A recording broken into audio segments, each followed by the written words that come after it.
આજે ગુરુ પૂર્ણિમાનો પવિત્ર દિવસ છે અને આજે આપણે આ ઉત્સવનો મર્મ એ વિષયક પ્રવચન સાંભળ્યું. ત્યાર પછી સંત છે એ હિતની હેલી વર્ષાવે છે અને હિતની હેલી વર્ષાવે છે એની વાતો પણ આપણે આજે સાંભળી. કેવી રીતે સંત હિત કરે છે, વ્યક્તિનું હિત, પારિવારિક હિત, એ બધી વાતો પણ આપણે સાંભળી. અને સાથે સાથે સંત છે પરમ હિત કરે છે. ગોસ્વામી તુલસીદાસજીએ પોતે વાત કરી છે કે સંત બડા પરમારથી ઝાકા બડા મન, તુલસી સબકો દેત હૈ રામ સરીખા ધન. ભગવાન સ્વામિનારાયણના એક બહુ જ મોટા પરમહંસ હતા બ્રહ્માનંદ સ્વામી. તો બ્રહ્માનંદ સ્વામી પણ પોતે એક ભજનમાં કહે છે, સંત પરમ હિતકારી જગતમાં હિ સંત પરમ હિતકારી, પ્રભુપદ પ્રગટ કરાવત પ્રીતિ ભરમ મિટાવત ભારી. એટલે પરમ હિત એ છે કે સંત દ્વારા આપણને ભગવાનની પ્રાપ્તિ થાય છે. પણ ભગવાન સુધી પહોંચવાની અંદર ઘણા બધા અડચણો આવે છે.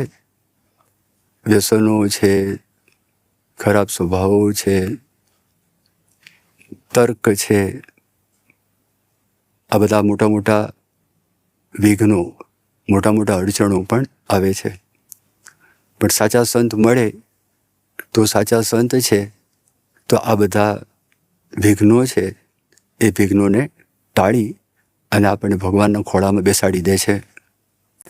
પ્રજ્ઞેશભાઈ મોદી એ પોતે અમદાવાદમાં રહે છે અને અમદાવાદની અંદર ઇલેક્ટ્રિકલ કંપનીની અંદર સિનિયર મેનેજર છે અને ટ્રાવેલિંગ એમને બહુ રહેતું. અને ટ્રાવેલિંગની અંદર ગુજરાત અને મધ્યપ્રદેશ આ બે પ્રદેશો એમને સોંપેલા હતા.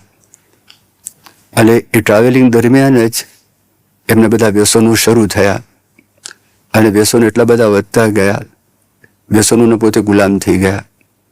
એને લીધે ઘરમાં કંકાસ, ઝઘડો, અશાંતિ આ બધું રહેવા લાગ્યું. એના જે પરિવારના સંતાનો હતા એના પર પણ બહુ ખરાબ અસર પડતી હતી. પણ પ્રજ્ઞેશભાઈને એનો કોઈ થડકો નહોતો. પણ એક વખત એવો પ્રસંગ બન્યો, એમના મિત્ર એમણે ફોન કર્યો.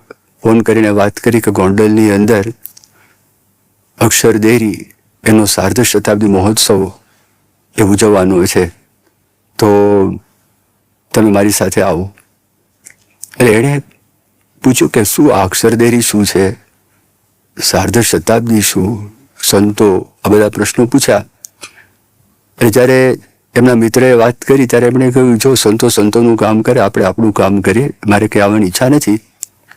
તો બીજે દિવસે ફરી વખત ફોન કર્યો. એમના મનમાં એમ થયું કે મિત્ર છે એની મિત્રતા સાચવવા માટે મારે જવું જોઈએ.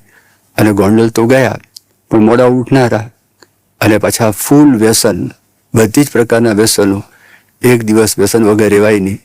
એના મિત્રએ વાત કરી પૂજા દર્શન માટે વહેલા ઉઠવું પડશે. એ કે પૂજા દર્શન માટે ઉઠવાનું શું છે, પૂજા દર્શન, પૂજા શું તે જ ખબર નહીં એમને. એટલે બીજે દિવસે મોડું થયું. મોહન સ્વામી મહારાજે પૂજા સમાપ્ત કરીને પોતાના ઉતારા તરફ જઈ રહ્યા હતા અને તે વખતે આ પ્રજ્ઞેશભાઈ એમના મિત્ર સાથે આવ્યા. મિત્રએ એમની આગળ પ્રજ્ઞેશભાઈને મૂકી દીધા અને 4 આંખ ભેગી થઈ. મોહન સ્વામી મહારાજ પસાર થયા માત્ર 2 સેકન્ડ.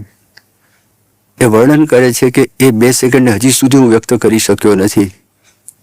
આ જ્યારે પ્રસંગ બન્યો 2025ની સાલમાં મોહન સ્વામી મહારાજની જ્યારે મહેસાણામાં જન્મજયંતિ ઉજવાઈ તે વખતે હજારોની સભામાં આ પ્રસંગનું વર્ણન કર્યું.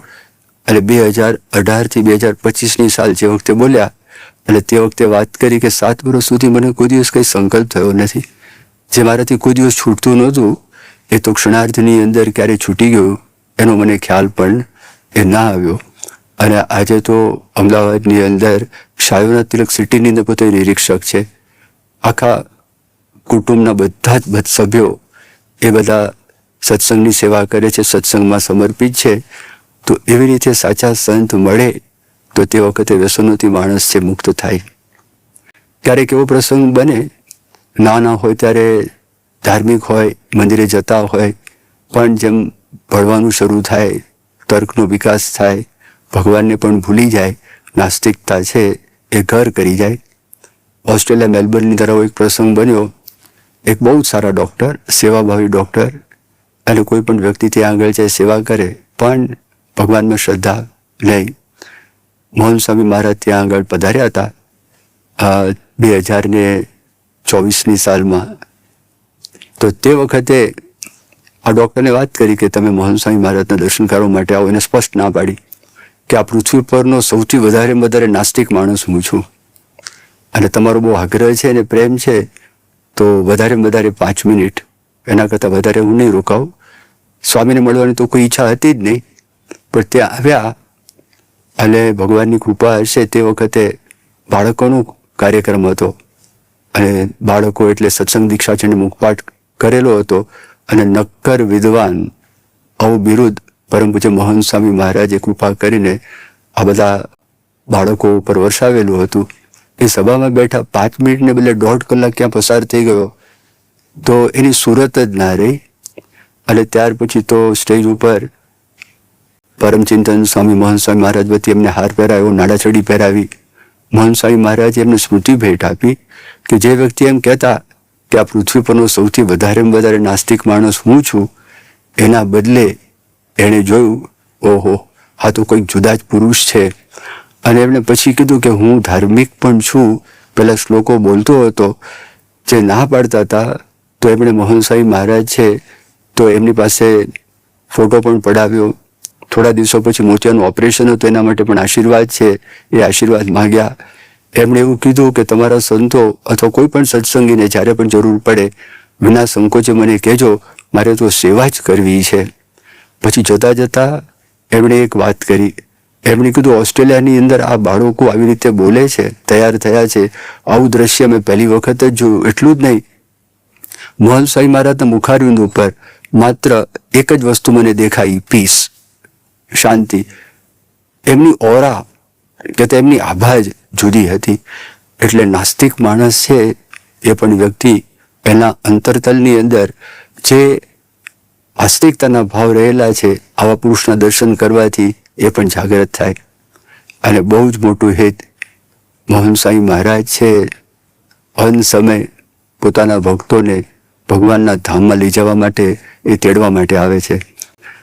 સારંગપુરની અંદર હરિભાઈ માંડલિયા, જે ભગતજી મહારાજના ભાઈ નરસિંહભાઈ, એમના વંશની અંદર થાય, એ સેવા કરતા હતા. એ રિટાયર થયા પછી 22 વર્ષ સુધી સારંગપુરમાં સેવા કરી, પણ પછી શારીરિક તકલીફ થઈ, અને શારીરિક તકલીફને કારણે ડૉક્ટરને બતાવ્યું. ડૉક્ટરે કીધું કે ઝાઝા દિવસ આ જીવી શકે એમ નથી. અને એમને તકલીફ હોત એટલે મોહન સ્વામી મહારાજને પ્રાર્થના કરી કે સ્વામી મારા પર કૃપા કરો, દયા કરો, અક્ષરધામમાં લઈ જાઓ. એટલે પછી મોહન સ્વામી મહારાજે વાત કરી, હા, મહારાજ છે તમને ધામમાં લઈ જવા માટે આવશે.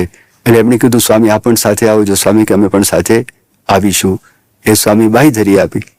અને પછી એવું બન્યું, સ્વામીએ કહ્યું કે 10 દિવસ પછી, કારણ કે એમને ત્યાં આગળ કુટુંબની અંદર એક લગ્ન હતા, એ લગ્ન પતી જાય એના 10 દિવસ પછી અમે મહારાજને લઈને એ તેડવા માટે આવીશું.